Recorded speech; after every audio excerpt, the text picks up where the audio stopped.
नमस्कार। आज अपने कम्पिटिटिव एग्जाम के दो टॉपिक अपने पूरे हो चुके हैं, एक तो श्वसन तंत्र और दूसरा परिसंचरण तंत्र।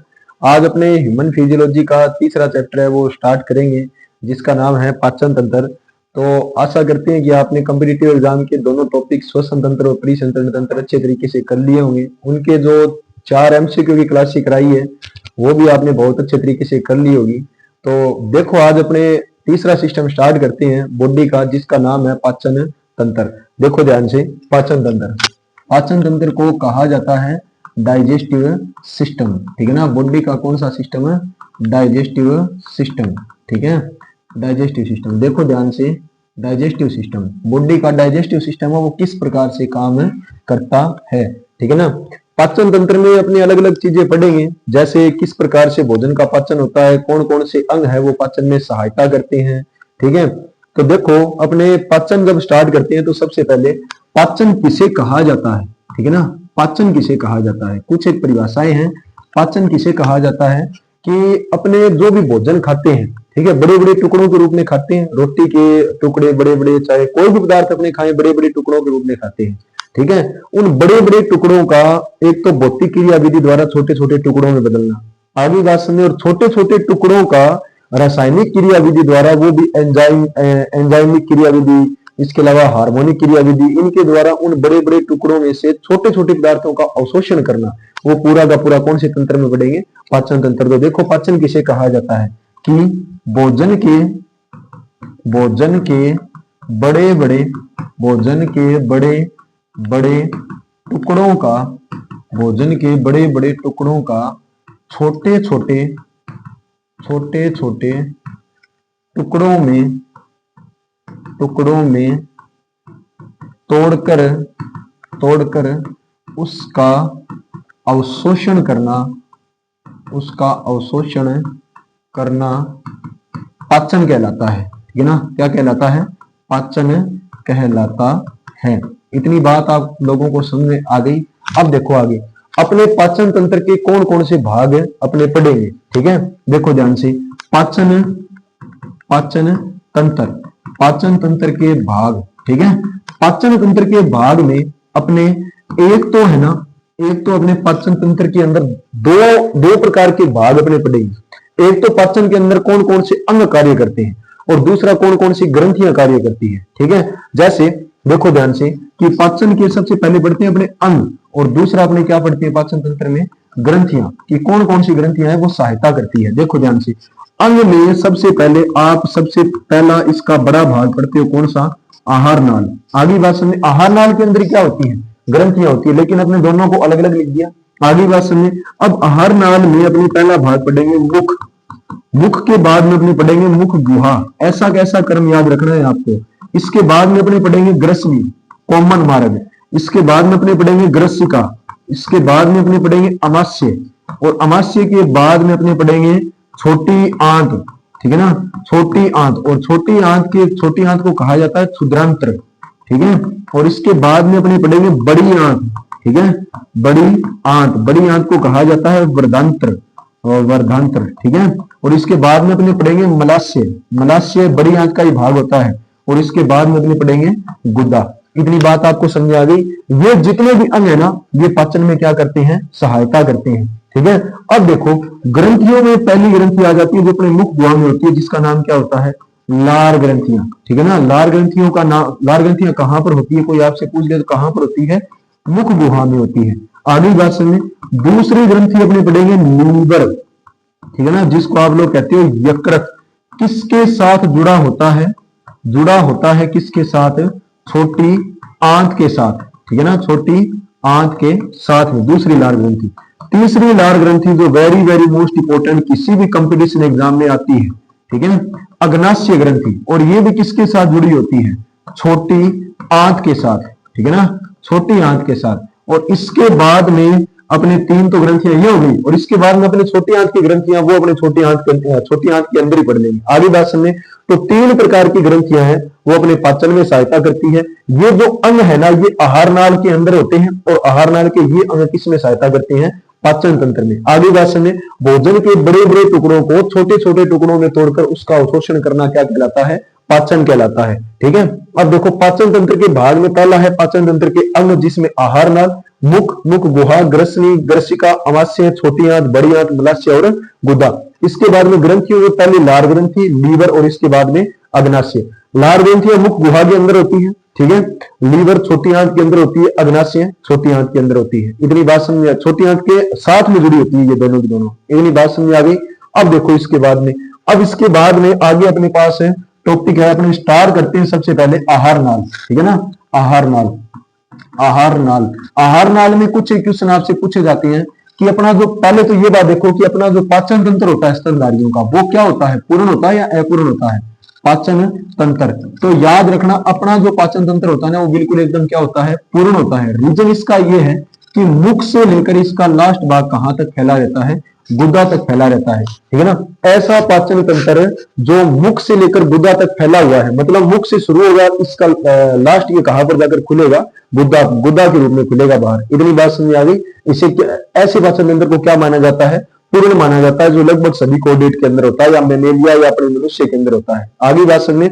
और ऐसा पाचन तंत्र है जिसमें या तो एक ही छिद्र पाया जाएगा, वो दोनों एक ही छिद्र मुख का भी कार्य कर सकता है और गुदा का भी कार्य कर सकता है। आगे बात समझे।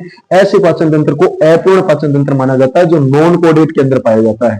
बताइए बात समझ आ गई। ठीक है, तो अपना पाचन तंत्र क्या होता है, पूर्ण होता है। पहला पॉइंट तो ये याद रखना। दूसरी बात है कि अपनी आहार नाल भी मुख से लेकर कहां तक फैली रहती है, गुदा तक। इसके बाद में इसकी लंबाई कितनी होती है, इसकी लंबाई होती है 9 मीटर। और सबसे बड़ा भाग याद रखना, सबसे बड़ा भाग होता है कौन सा, छोटी आंत। ठीक है ना, छोटी आंत। और इस अकेली छोटी आंत की लंबाई कितनी होती है, लगभग 6 मीटर के करीबन होती है, 20 से लेकर 22 फुट के करीबन। इतनी बात आपको समझ आ गई। ठीक है ना, अब देखो, अब अपने आहार नाल अपने स्टार्ट करते हैं, छोटा सा डायग्राम बनाते हैं पहले दो, जो आपकी 10वीं के एनसीईआरटी में दिया हुआ है। ठीक है, 10वीं के एनसीईआरटी में जो आपको डायग्राम दिया ना, वो ध्यान से पढ़ लीजिए, उसी के ऊपर से क्वेश्चन आएंगे। पूरा का पूरा 10वीं तक का लेवल आता है आपके किसी भी कंपटीशन एग्जाम में। आगे बात समझे, देखो ध्यान से। ये है एक ह्यूमन बॉडी का डायग्राम, और ह्यूमन बॉडी के डायग्राम में अपने यहां से ये जो अपना तंत्र खुलता है ना, ये कौन सा तंत्र है, पाचन तंत्र। इतनी बात समझ आ गई। इसके बाद में यहां से, इसके बाद में ऊपर की ओर ये जो तंत्र खुलेगा ना, ये होगा श्वसन तंत्र, मतलब यहां पर इस प्रकार से। इतनी बात समझ आ गई। अब देखो इसके बाद में ये दोनों के दोनों आपस में जुड़ जाते हैं, इस प्रकार से नीचे की ओर आ जाती है ये नाल। ठीक है, ये दोनों के दोनों यहां पर जुड़ गए। आगे बात समझे। और जुड़ने के बाद में अब यहां पर इस प्रकार से अपना क्या जुड़ जाता है, देखो ध्यान से। यहां पर ये दोनों यहां पर जुड़ गए। ठीक है, यहां पर जुड़ने के बाद में, यहां पर जुड़ने के बाद, जैसे ये मनुष्य का डायग्राम है। ठीक है, मनुष्य के डायग्राम के अंदर ये दोनों के दोनों यहां पर जुड़ने के बाद में ये नीचे इस प्रकार से यहां पर आकर खुल जाते हैं। इतनी बात समझ आ गई। ठीक है, और नीचे आकर खुलने पर ये आगे बढ़ जाती है, कितने भागों में, 2 में। इतनी बात समझ आ गई। ठीक है, एक ही भाग में। और ये खुलता है आगे किसमें, अमाशय में। इस प्रकार से जे आकार का अंग होता है। विजिबल नहीं हो रहा है क्या, विजिबल नहीं हो रहा है तो देखिए ध्यान से। इस प्रकार से जे आकार के एक अंग के अंदर ये खुल जाता है। ठीक है, वैसे अपने ने डायग्राम थोड़ा सा बड़ा बना दिया, ये थोड़ा सा यहाँ पर होता है इस साइड में। आगे बात सुनिए, थोड़ी सी कैविटी के नीचे वाले भाग में होता है यहाँ पर, और उधर गुहा के ऊपर, डायाफ्राम के ऊपर यहाँ पर। इतनी बात समझ आ गई। तो ये होता है जे आकार का अमाशय। जे आकार का अमाशय इस प्रकार से खुल गया। खुलने के बाद में इसके साथ में ग्रंथियां जुड़ी होती है, कितनी, टोटल 2। आगे बात समझे, 2 जुड़ी होती है। देखो ध्यान से, एक तो यहाँ पर पत्ती के आकार की, इसको कहा जाता है अग्नाशय। ठीक है, और एक यहाँ पर बिल्कुल जस्ट इसके सामने थोड़ी सी। ठीक है, ये होता है अपना लीवर। इतनी बात समझ आ गई। अब इसके साथ में, इस छोटी आंत के साथ में यहां पर जुड़ जाएगी कौन सी आंत, कौन सी आंत जुड़ जाएगी, बड़ी आंत। देखो ध्यान से, इस प्रकार से अपनी बड़ी आंत जो है ना, वो यहां पर जुड़ी होती है। और इस बड़ी आंत के साथ में इस प्रकार से ये बड़ी आंत नीचे की ओर जो है ना खुल जाती है। और बड़ी आंत यहां पर इस प्रकार से लास्ट का एक भाग बनता है गुदा। इतनी बात समझ आ गई, जो पीछे की ओर खुलता है।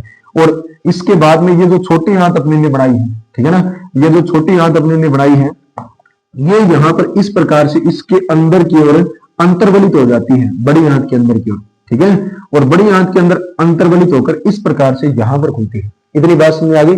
ये होता है अपना मनुष्य का कौन सा तंत्र, पाचन तंत्र। अब देखो, अब इसके नाम मैं लिख देता हूं यहां पर, एक एक नाम बहुत ध्यान से आपको देखनी है। ये जो अपना है ना सबसे पहला वाला भाग, ये यहाँ पर क्या कहलाता है, मुख। मुख के बाद में कौन सा भाग है, नाक। नाक आ गया मतलब बॉडी का कौन सा तंत्र यहाँ पर खुल गया है, श्वसन तंत्र। इतनी बात समझ आ गई। यहां से बॉडी का कौन सा तंत्र शुरू हो गया है, पाचन तंत्र। अब इसके बाद में देखो मुख आगे खुलता है कौन सी गुहा में, मुख गुहा के अंदर खुलता है। मुख गुहा आगे चलकर खुलती है कहां पर, एक कॉमन जंक्शन के अंदर खुलती है जिसका नाम है ग्रसनी। और ग्रसनी के बाद में ये ग्रसनी आगे की ओर खुलती है कहां पर, ग्रसिका में। ग्रसिका आगे खुलती है कहां पर, अमाशय के अंदर। अब इसके बाद में अमाशय खुलता है कौन से भाग के अंदर, लीवर के अंदर। और लीवर आगे खुलता है, लीवर छोटी आंत, अमाशय खुलता है कहां पर, छोटी आंत में। और छोटी आंत के साथ में दो अंग जुड़े होते हैं जिसका नाम है लीवर और अग्नाशय। आगे बात समझे। और इसके बाद में ये खुलते हैं सारे के सारे, ये छोटी आंत खुलती है कहां पर, बड़ी आंत में। और बड़ी आंत किस में खुलती है, गुदा में। और गुदा से भोजन क्या निकाल दिया जाता है, अपचित भोजन बाहर। और इसके साथ में एक अवशेषी अंग जुड़ा होता है जिसका नाम होता है वर्मीफोरम अपेंडिक्स। याद रखना कौन सा, वर्मीफोरम अपेंडिक्स। इतनी बात समझ आ गई। और इस वर्मीफोरम अपेंडिक्स को कहा जाता है कर्मी रूपी परिशेषिका, ठीक है ना, कर्मी रूपी परिशेषिका। इसको आप यहीं पर याद कर लो इस क्वेश्चन को, वेरी वेरी मोस्ट इंपोर्टेंट। क्योंकि ये अपने मनुष्य के अंदर कैसा अंग पाया जाता है, अवशेषी अंग के रूप में पाया जाता है, जो किसके साथ में जुड़ा होता है, बड़ी आंत के साथ में। बहुत बार कॉम्पिटिटिव एग्जाम में क्वेश्चन आया हुआ है कि मनुष्य में बड़ी आंत के साथ जुड़े हुए अवशेषी अंग का नाम बताइए, तो क्या होगा, कर्मी रूपी परिशेषिका या वर्मीफोरम अपेंडिक्स, जो एक प्रकार का कैसा अंग है, अवशेषी अंग है, किसके साथ में जुड़ा हुआ पाया जाता है, बड़ी आंत के साथ में। आगे बात समझे ध्यान से देखो। मुख, मुख से पीछे की ओर मुख गुहा, मुख गुहा यहाँ पर खुलेगी ग्रसनी में, ग्रसनी से यहाँ पर ग्रसिका। आगे की ओर श्वास नली, पीछे की ओर भोजन नली, जिसे ग्रसिका कहा जाता है। ग्रसिका इधर अमाशय में खुली, अमाशय में इस प्रकार से छोटी आंत, छोटी आंत इस प्रकार से अंतर्वलित हो जाती है, बड़ी आंत इसके चारों ओर इस प्रकार से इसको घेर लेती है, गुदा पीछे की ओर खुल जाती है। आगे बात में यहाँ पर होता है अपना अवशेषी अंग जिसका नाम क्या होता है, कर्मी रूपी परिशेषिका। यहाँ पर लीवर और ये हो गया अपना अमाशय यहाँ पर। इतनी बात समझ आ गई, ठीक है ना। तो अब इन भागों को एक एक करके पूरी डिटेल से पढ़ना है। आगे बात समझे। अब देखो सबसे पहले मैं यहाँ पर एक लाइन और लिख देता हूं। पाचन जो है ना, पाचन जो है, पाचन जो है वो एक भौतिक और रासायनिक क्रिया होती है, ठीक है ना। भौतिक और कैसी क्रिया, रासायनिक क्रिया, ठीक है ना। मतलब इसमें रसायन भी काम आते हैं और भौतिक के रूप में यहाँ पर सारे के सारे अंग काम आते हैं। मुख, मुख गुहा, ग्रसनी, ग्रसिका, अमाशय, छोटी आंत, बड़ी आंत, ये सारे के सारे भौतिक अंग के रूप में कार्य करते हैं, भौतिक के रूप में। और इनसे जो रसायन बनेंगे वो भोजन के पाचन में सहायता करेंगे। इसलिए पाचन एक प्रकार की कैसी क्रिया है, भौतिक और रासायनिक, या इसे आप यांत्रिक या रासायनिक भी बोल सकते हो। इतनी बात समझ आ गई, ठीक है ना। तो देखो ध्यान से, कौन कौन से क्वेश्चन अभी तक अपने में पढ़ लिए हैं कि भोजन के बड़े बड़े टुकड़ों को छोटे छोटे टुकड़ों में बदलना क्या कहलाता है, तो पाचन। आगे बात में कितनी पाचक ग्रंथियां सहायता करती है, मुख गुहा में कौन सी होती है, क्वेश्चन आएगा लार ग्रंथि। छोटी आंत के अंदर, छोटी आंत के साथ में कौन सी जुड़ी होती है, सबसे बड़ी कौन सी, लीवर। छोटी आंत के साथ में पत्ती के जैसी कौन सी जुड़ी होती है, अग्नाशय। आगे बात में। अब इसके बाद में क्वेश्चन आ सकता है कि कौन सी लार ग्रंथि नहीं है, ठीक है। तीन नाम ये दे देगा, एक इनमें से उठा के दे देगा, तो आपसे ये पूछेगा कौन सी लार ग्रंथि नहीं है। आगे क्या बात समझे। तो ये सारे के सारे अंग हैं भैया, और ये सारी की सारी कौन सी ग्रंथियां हैं, लार ग्रंथि। इतनी बात समझ आ गई। आगे देखो इसके बाद में आपसे पूछेगा कि मनुष्य के अंदर पाचन तंत्र होता है, ठीक है ना, पूर्ण अपूर्ण, ठीक है, या पूर्ण अपूर्ण दोनों। इतनी बात समझ आ गई। तो कैसा होता है, पूर्ण, क्योंकि पहला भाग कौन सा, मुख, और दूसरा गुदा। क्वेश्चन आएगा कि छोटी आंत की लंबाई मीटर में कितनी होती है, 6 मीटर, और पूरी आहार नाल की लंबाई मीटर के अंदर कितनी होती है, 9 मीटर। इतनी बात समझ आ गई। अब इसके बाद में क्वेश्चन आएगा कि पाचन है वो एक प्रकार की कैसी क्रिया है, भौतिक रासायनिक या यांत्रिक रासायनिक। इतनी बात समझ आ गई।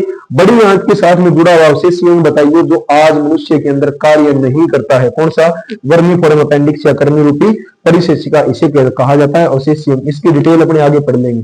आगे देखो इसके बाद में एक बार के लिए इधर ही देख लीजिए डायग्राम के अंदर, एक दो टॉपिक इधर देखो ध्यान से, किस प्रकार से कि मनुष्य के अंदर ये जो मुख है ना, आपको जो दिखाई दे रहा है, ये जो मुख है, ये भोजन, यहां से भोजन का छोटा सा टुकड़ा, यहां से भोजन का छोटा सा टुकड़ा निवाले के रूप में क्या किया जाता है, निवाले के रूप में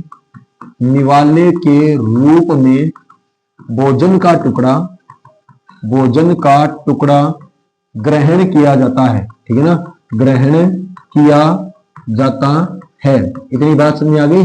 रोटी वो दुको थे छोटो टुकड़ो तोड़ो नहीं खान खातर। आगे बात समझो, छोटा सा छोटी सी जो बाइट होती है उसको क्या कहा जाता है, निवाला कहा जाता है। वो कहां से ग्रहण किया जाता है, मुख से ग्रहण किया जाता है। आप सभी लोगों को पता है कि मुख के अंदर कौन कौन सी संरचनाएं पाई जाती है, दो ही है, एक तो ऊपर वाला होठ और एक नीचे वाला होठ। इतनी बात समझ आ गई। इच्छिक गतियां होती है दोनों के अंदर। आगे बात समझे, हाई लेवल का क्वेश्चन है, छोटा सा बता रहा हूं। इच्छिक गतियां होती है, रीजन है कि इसके अंदर अर्बिकुलेरिस है, अर्बिकुलेरिस ओरिस पेशियां पाई जाती है। अर्बिकुलेरिस ओरिस पेशियां या मांसपेशियां पाई जाती है, जिसके कारण जितनी आप होठों को गति कराओगे ना उतनी होगी। मतलब मैं जितना बोल रहा हूं, आगे भाषण में मैं बोल रहा हूं तो मेरी कौन सी पेशियों के अंदर गति हो रही है, अर्बिकुलेरिस ओरिस। आगे भाषण में, और जैसे ही मैंने बोलना बंद कर दिया, मान लीजिए मैंने बोलना बंद कर दिया, ठीक है, तो बोलना बंद कर दिया तो कौन सी पेशियां रुक गई है, अर्बिकुलेरिस ओरिस, जिसके कारण होठों के अंदर कौन सी गतियां होती है, अच्छी गतियां होती है। इतनी बात समझ आ गई। अब आगे देखो, आगे अगले पढ़ते हैं कौन सी गुहा, मुख गुहा। ठीक है, ध्यान से देखो, मैं वो डायग्राम दोबारा बनाता हूं। एक एक चीज को आपको पूरी डिटेल से यहां पर पढ़ना है। एक ही डायग्राम के अंदर मुख गुहा आपकी कंप्लीट हो जानी चाहिए। ठीक है, देखो ध्यान से, इधर ये है अपनी कौन सी गुहा, मुख गुहा। ठीक है, और ये कौन सा तंत्र, श्वसन तंत्र। दोनों यहां पर खुल गए इस प्रकार से नीचे की ओर। ठीक है, यहां पर मैं नाम लिख दिया मैंने, मुख, छोटे से टुकड़े निवाले के रूप में भोजन ग्रहण किया जाता है, और होठों में अर्बिकुलेरिस ओरिस पेशियां। ये अपनी कौन सी गुहा है बताओ, मुख गुहा। ठीक है, मुख गुहा। देखो ध्यान से, इस मुख गुहा के अंदर टोटल संरचनाएं कितनी होती है, पहले तो ये देखो संरचनाएं कितनी होती है। आप सोच सकते हो कि आपके मुख गुहा के अंदर कितनी संरचनाएं है, और अगर आपको सोचकर समझ नहीं आया है तो आप शीशे के अंदर देख सकते हो। आप बैठे बैठे अपनी जीभ को घुमाइए मुख गुहा के चारों ओर, आपको समझ आ जाएगा। सबसे पहली संरचना जो मुख गुहा के अंदर जब आपकी जीभ टच करेगी ना, तो वो कौन सी होगी, दांत।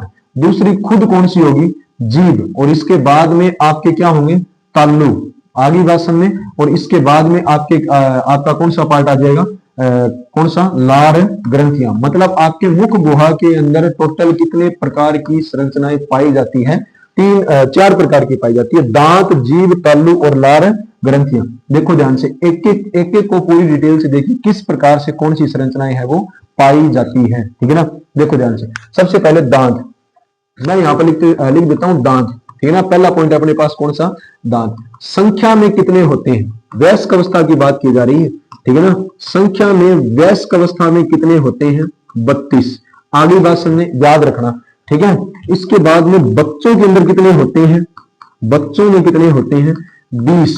ठीक है ना, 20। और इन्हें कौन से दांत कहा जाता है, दूधिया दांत। याद रखना। ठीक है ना, बच्चों के अंदर कौन से होते हैं, दूधिया दांत। और इसके बाद में वयस्क अवस्था में 32, और इन्हें कौन से दांत कहा जाता है, स्थायी दांत। इतनी बात समझ आ गई।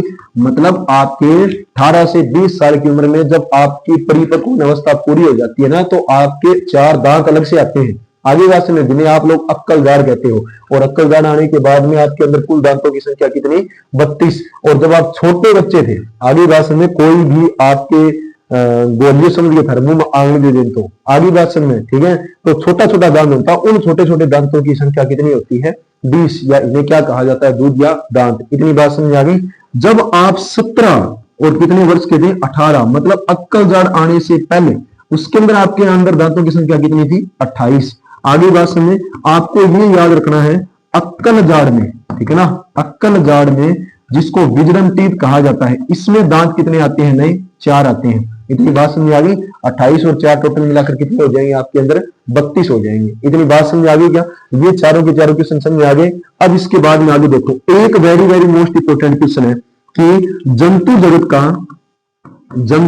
का सबसे कठोर आवरण, ठीक है ना, जंतु जगत का सबसे कठोर आवरण, और वो क्या होता है भैया, वो होता है इनेमल। ठीक है ना, इनेमल जो कौन से कलर का होता है, व्हाइट कलर का या सफेद रंग का। ठीक है ना, सफेद रंग का। और ये किसके ऊपर पाया जाता है, दांतों के ऊपर पाया जाता है। मतलब इस प्रकार से मान लीजिए कि आपके दांतों की संरचना है ना, इस प्रकार से। ठीक है, तो यहां पर चारों ओर से इस प्रकार से एक सफेद कलर का आवरण पाया जाएगा, सफेद कलर का आवरण। आगे बात समझे, और इस सफेद कलर के आवरण को क्या कहोगे आप लोग, इनेमल कहोगे, जो सबसे कठोर आवरण होता है। इतनी बात समझ आ गई। दूसरी बात याद रखना कि ये इनेमल जो है ना, इसकी उत्पत्ति एक्टोडर्मल होती है। ठीक है, एक्टोडर्मल। और एमाइलोब्लास्ट ये एक प्रकार की कोशिका होती है अपने दांतों के अंदर, जो इसका स्त्रावण करती है कैल्शियम कार्बोनेट का। आगे बात समझे, जिससे अपने दांतों पर सबसे कठोर आवरण बनता है, ठीक है ना, इनेमल। अब देखो इसके बाद में, अब इसके बाद में ये एक्टोडर्म क्या होती है, जब भ्रूणीय अवस्था आती है ना अपने अंदर, शुक्राणु और अंडाणु का संलयन होता है, तब एक कोशिकीय अवस्था आती है जाइगोट, और जाइगोट में जब आगे कोशिका विभाजन होता है ना धीरे धीरे धीरे धीरे, तब तीन परत बनती है अपने शरीर के अंदर, जिसका नाम है एक्टोड्रम, एंडोड्रम और मीजोड्रम। इन्हीं तीनों परतों से अपनी पूरी बॉडी का क्या होता है, निर्माण होता है, जिसमें एक परत कौन सी है, एक्टोड्रम, और एक्टोड्रम से अपनी बॉडी के अलग अलग पार्ट बनते हैं, जिनमें से एक क्या बनता है, आपका इनेमल बनता है। इतनी बात आप लोगों को समझ आ गई, क्लियर हो गया। आगे देखो इसके बाद में आगे देखो टॉपिक आगे है, एग्जाम में पूछा जाता है कि दंत सूत्र क्या होता है, ठीक है ना, एग्जाम में पूछा जाता है कि दंत सूत्र क्या होता है, ठीक है।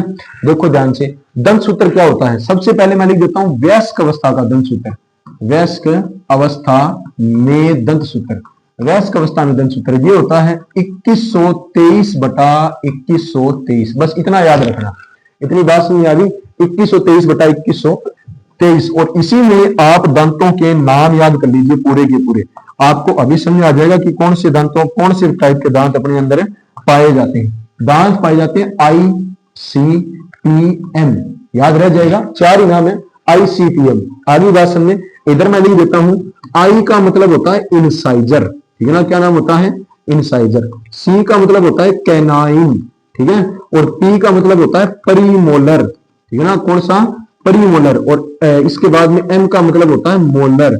इतनी बात समझ आ गई। हिंदी में कहा जाता है कर्तंक, दूसरा रदनक, इसके बाद में अगरच्वर्णक, और इसके बाद में चवर्णक। इतनी बात समझ आ गई, अगरच्वर्णक और इसके बाद में कौन सा आ जाएगा, चवर्णक। ये 4 नाम होते हैं जो आपके अंदर दांत पाए जाते हैं, कौन से प्रकार के, 4 प्रकार के, इंसाइजर, कैनाइन, परिमोलर और मोलर। नाम याद रख लेना, ICPM। आगे बात समझे, अब आप लोग ये बोलोगे कि सर ये तो 32 हुए ही नहीं, आगे बात समझे, इनको मल्टीप्लाई कर दो भैया, इसको गुणा कर दो, कितने से, 2 से, 2 से ऊपर गुणा कर दो और 2 से क्या कर दो, नीचे देखो, 2 तिया कितने हो गए, 6, 2 दूनी 4, 2 एकम 2 और 2 दूनी 4। इतनी बात समझ आ गई, नीचे भी यही आएगा सेम। अब आप गिन के देख लीजिए, ऊपर कितने हो जाते हैं, 16, और नीचे भी 16, मतलब टोटल दांत आपके अंदर कितने हो गए, 32। ऊपर वाले जबड़ों में 16 और नीचे वाले जबड़ों में 16, कितने हो गए, 32। आगे बात समझे, मतलब आपके अंदर इंसाइजर दांतों की संख्या कितनी है, कर्तंक दांतों की संख्या कितनी है, ऊपर वाले जबड़े में भी 4 है और नीचे वाले में भी 4। कैनाइन की संख्या कितनी है, ऊपर वाले में भी 2 है और नीचे वाले में भी कितनी है, 2। परिमोलर आपके अंदर दांतों की संख्या कितनी है, ऊपर वाले में भी 4 है, नीचे वाले में भी 4 है। मोलर में आपके अंदर दांतों की संख्या ऊपर वाले में भी 6, नीचे वाले में कितनी है, 6। इतनी बात आपको समझ आ गई। अब देखो आपके दांतों की मुख्य विशेषता क्या है, ठीक है ना, आपके दांतों की मुख्य विशेषता, आपके दांतों की मुख्य विशेषता पहले तो ये है ग्रतदंती, ठीक है ना, ग्रतदंती, ये बताऊंगा मैं क्या होती है। दूसरी आपके दांतों की मुख्य विशेषता है द्विबारदंती, ठीक है, और इसके बाद में तीसरी आपके दांतों के अंदर मुख्य विशेषता होती है विषम दंती, ठीक है ना, कौन सी दंती, विषम दंती। इतनी बात समझ आ गई। गर्भदंती मुझे ये बताइए, कभी भी ऐसा होता है क्या कि आप हंस रहे हो, फिर दांत काटने ला रहे हो, आगे बात समझे, और दांत काटता काटता थारा दांत एकदम मुंह बाहर आ पड़ा, कभी भी ऐसा होता है क्या, नहीं होता। क्यों, रीजन क्या है, क्योंकि आपके दांत जबड़ों के किसमें स्थित है, गड्ढों में स्थित है। आगे क्या बात समझे, ठीक है ना। गर्भदंती विशेषता क्यों आई है, क्योंकि दांत जबड़ों के गड्ढों में स्थित है, ठीक है ना, गड्ढों में स्थित है। इतनी बात समझ आ गई, ठीक है ना। देखो गर्त का मतलब गड्ढे, और गड्ढे के अंदर क्या है, दांत। तो दांत किसके अंदर स्थित है, जबड़ों के गड्ढे में स्थित है। आगे बात समझे। द्वि का मतलब कितना होता है, 2, और बार 2 बार दंती, मतलब आपके जीवन में, मनुष्य जीवन में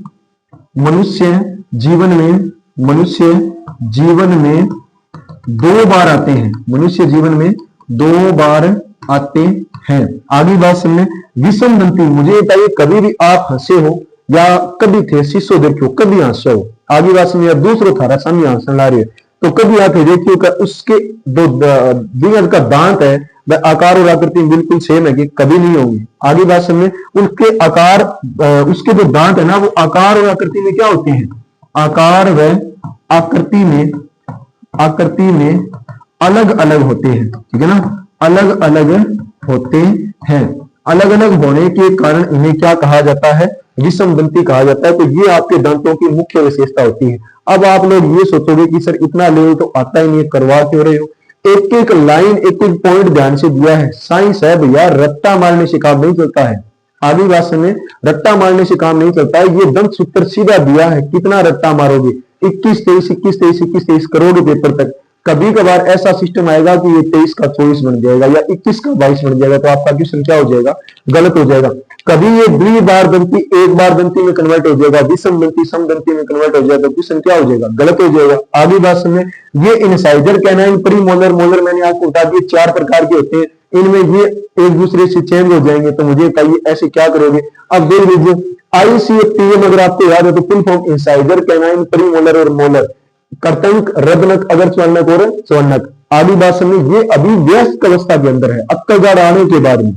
इतनी बात समझ आ गई। अब देखो, अब है कि आपके अंदर जब आपकी एज थी कितने साल की, जब आपकी एज थी 17 साल की, ठीक है ना, 17 साल में, 17 साल में आपके अंदर सूत्र होता है 21 22 अपॉन 21 22, फिर 2 से मल्टीप्लाई कर दो, कितना आ जाएगा बताओ। ऊपर से भी करना है नीचे से भी, तो 2 दूनी 4, 4 2 और 4, 4 2 4 और 4 कितने आ गए, 4 4 8 और 2 10 और 4 14 ऊपर और 14 नीचे। मतलब 17 से 28 साल में आपके अंदर दांत कितने थे, 17 से 18 साल में आपके अंदर दांत कितने थे, 28। और अक्कल जाड़ के बाद में अक्कल जाड़ अवशेषी पाई जाती है भैया, याद रखना, अवशेषी अंग की तरह व्यवहार करती है।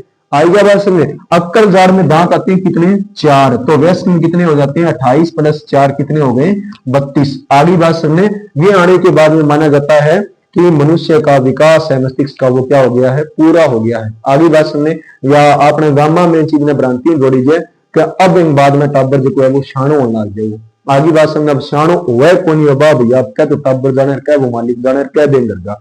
आगे बात सुनने, आगे देखो, इसके बाद में अपने पास है कि भ्रूणीय अवस्था में या दूध या दांत, ठीक है ना, दूध या दांत, दूध या दांत का सूत्र, दूध या दांत का सूत्र होता है कौन सा, 2102 बटा में 2102। आगे बात सुनने, ठीक है, देखो ध्यान से, दूध या दांतों का सूत्र होता है 2102 अपॉन 2102 से मल्टीप्लाई कर दो, ऊपर आ जाएगा 4 0 2 और 4, 4 2 0 और 4 आ जाएगा, 2 दूनी 4 0 2 एकम 2 और 2 दूनी 4, काउंट कर लीजिए, 10 ऊपर और 10 से क्या आ जाएंगे नीचे, ठीक है ना। तो 20 दांत है वो आपकी कौन सी अवस्था में पाई जाती हैं, दूध या दांत पाए जाते हैं। इतनी बात समझ आ गई।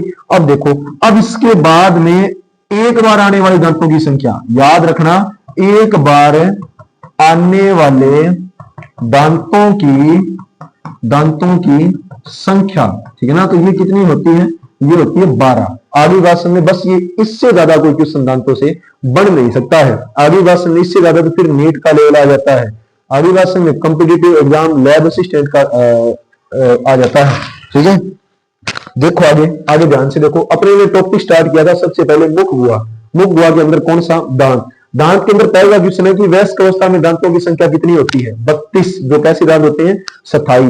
बच्चों में कितने होते हैं, 20, जिन्हें कौन से दांत कहा जाता है, दूध या दांत। 17 से 18 साल में कितने दांत आते हैं, 28। इतनी बात समझ आ गई। अक्कल गाढ़ में कितने आते हैं, 4, अवशेषी अंग होता है। जंतु जगत का सबसे कठोर आवरण कौन सा होता है, इनेमल, जो कैसे कलर का होता है, सफेद कलर का।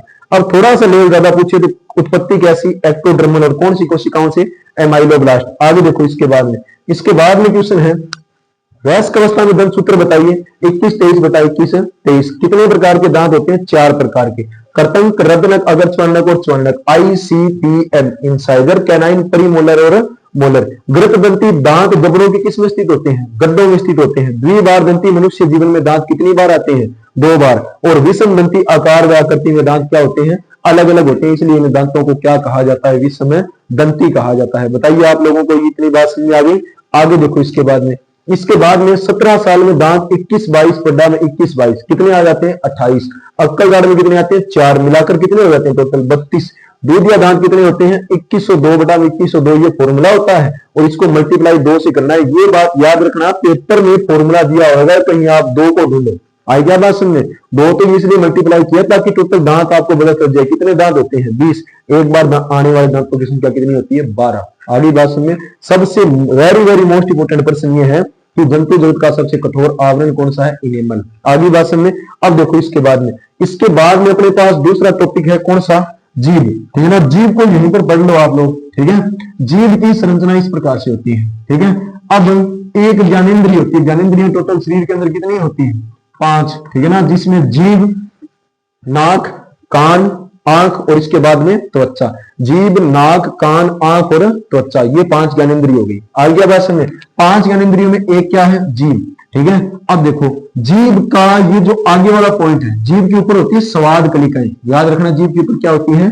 स्वाद कलिकाएं। अब स्वाद कलिकाएं होती है तो आपको पता है किसका ज्ञान कराएगी? स्वाद का। तो आगे वाला ये जो भाग है ना, ये किसका ज्ञान कराता है? मीठे का या स्वीट का, कि मतलब आपने लड्डू खाया या क्या खाया है। आगे बात समझे? ठीक है, इसके बाद में ये जो भाग है ना जीभ का, ये आपको ज्ञान कराता है किसका? सोवर का। ठीक है, सोवर का। आगे बात समझे? और सोवर के बाद में ये जो भाग है जीभ का, ये ज्ञान कराता है किसका? खट्टे का। आगे बात समझे? खट्टे का ज्ञान कराता है। और इसके बाद में ये जो जीभ का ये जो पीछे वाला भाग है ना, ये यहाँ का, ये ज्ञान कराता है कड़वे का। इतनी बात समझ आ गई?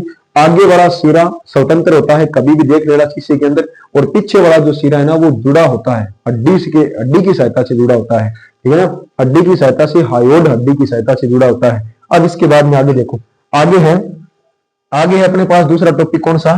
तालु।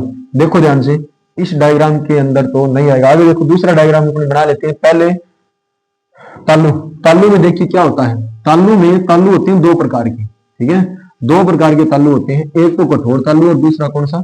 कोमल तालु। ठीक है, देखो ध्यान से, इस प्रकार से ये मुख गुहा आ गई, ये अपनी कौन सी? श्वसन तंत्र आ गया। श्वसन तंत्र आगे नीचे खुल जाता है। देखो ध्यान से, यहां पर आपने कभी भी गौर की है तो यहां पर एक छोटी सी संरचना लटकी होती है। ये जो पूरा का पूरा यहां तक का एरिया ना, ये इससे ऊपर वाला ये एरिया, इसमें क्या होता है? अपना तालु होता है। आगे का जो तालु होता है ना, वो कौन सा तालु? कठोर तालु। और पीछे का जो तालु होता है ना, वो कौन सा तालु? कोमल तालु। इतनी बात समझ आ गई? आगे के तालु के अंदर एक हड्डी पाई जाती है और उस हड्डी का नाम होता है पैलेटाइन। ठीक है ना, पैलेटाइन। क्योंकि इस तालु का इंग्लिश में नाम ही क्या है? पैलेट। पैलेट के अंदर हड्डी कौन सी? पैलेटाइन। बताइए, बात समझ आ गई? आगे देखो, इसके बाद में आगे वाला तालु कभी भी आप जीभ की सहायता से चेक कर सकते हो। आगे बात समझ, इस प्रकार से जब आप जीभ की सहायता से चेक करोगे तो आपको खुरदरी संरचना दिखाई देगी। और खुरदरी संरचना किसकी होती है? तालु की। कौन से तालु की? कठोर तालु की। पीछे जब जीभ को टच करोगे इस प्रकार से मुख गुहा के अंदर, तो ये कौन से तालु की होती है? कोमल तालु। कभी भी शीशे में देखना, यहां पर आपके एक छोटी सी संरचना लटकी है। आगे बात समझ, और इस छोटी सी संरचना को कहा जाता है यूवुला। ठीक है ना, यूवुला। इसका दूसरा नाम है विलम पैलेटाइन। ठीक है ना, विलम पैलेटाइन। इतनी बात समझ आ गई? और विलम पैलेटाइन का काम क्या है? इसके ऊपर जस्ट क्या खुलते हैं? नासा छिद्र खुलते हैं। ठीक है ना, नासा छिद्र खुलते हैं। अब भोजन का टुकड़ा जब इस प्रकार से इसको टच करेगा ना, तो ये इसको कवर कर लेगा, अपनी स्थिति चेंज कर ले, स्थिति चेंज करके। आगे बात समझे? तो कोमल तालु का काम क्या है यहाँ पर इस युविला का? कि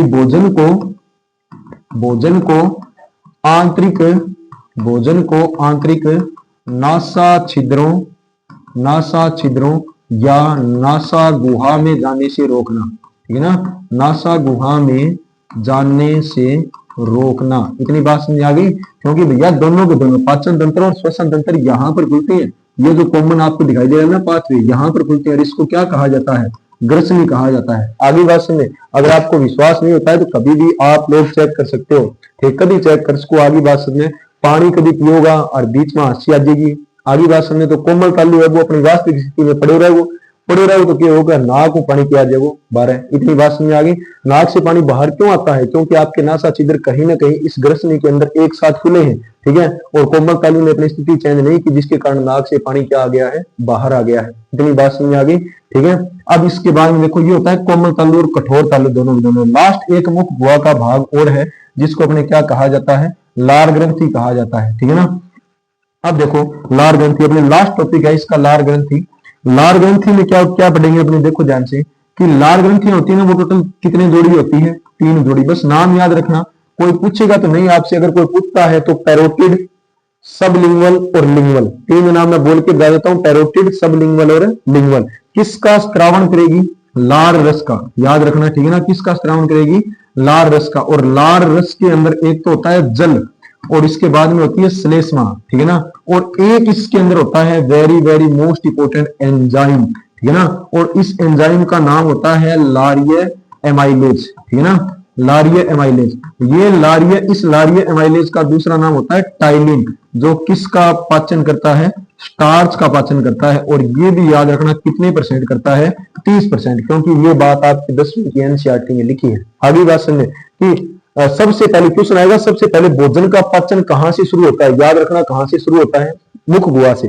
कौन करता है, लार ग्रंथियां करती है। लार ग्रंथियों के अंदर कौन सा एंजाइम, लारिय एमाइलेज या टाइलिन, जो किसका पाचन करेगा, स्टार्च का। कितने प्रतिशत है, 30%। आगे बात समझे। इसके अलावा जब भोजन के साथ में, भोजन प्लस इसके अंदर जब लार मिल जाती है तो ऐसे भोजन को बोलस कहा जाता है। ये भी very very most important question है, याद रखना। आगे बात सुनिए, क्वेश्चन पहला इंपोर्टेंट है कि एमाइलेज किसका पाचन करता है, स्टार्च का। कितने परसेंट, 30%, ठीक है। और कहां पर, मुख गुहा के अंदर। भोजन के साथ में जब लार मिल जाती है या मुख गुहा के अंदर भोजन लसलसा हो जाता है तो इसे क्या कहा जाता है, बोलस कहा जाता है। इतनी बात समझ आ गई।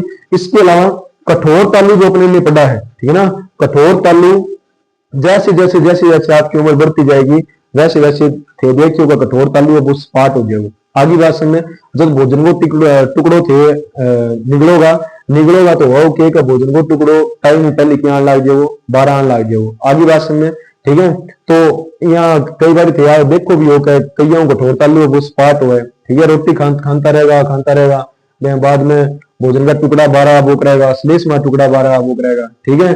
तो सारों के किसके कारण होता है ये कि उसके अंदर जो पैलेटाइन बोन है ना वो स्पाट हो गई है। पैलेटाइन बोन के स्पाट होने के कारण वो जब बोल रहा है या रोटी खाना खा रहा है ना, वो जो भी चीजें खा रहा है उसका जो भी चीजें मुंह गुहा के अंदर है वो क्या आ रही है, बाहर आ रही है। ये सारा कठोर तालु के कारण ही होता है, ठीक है। तो आज की क्लास में बस अपने इतना ही पढ़ेंगे मुंह गुहा तक, ठीक है। और मुंह गुहा तक पढ़ेंगे बस, अब पढ़ते रहिए। धन्यवाद। आगे की क्लास में फिर पाचन तंत्र पूरा करेंगे।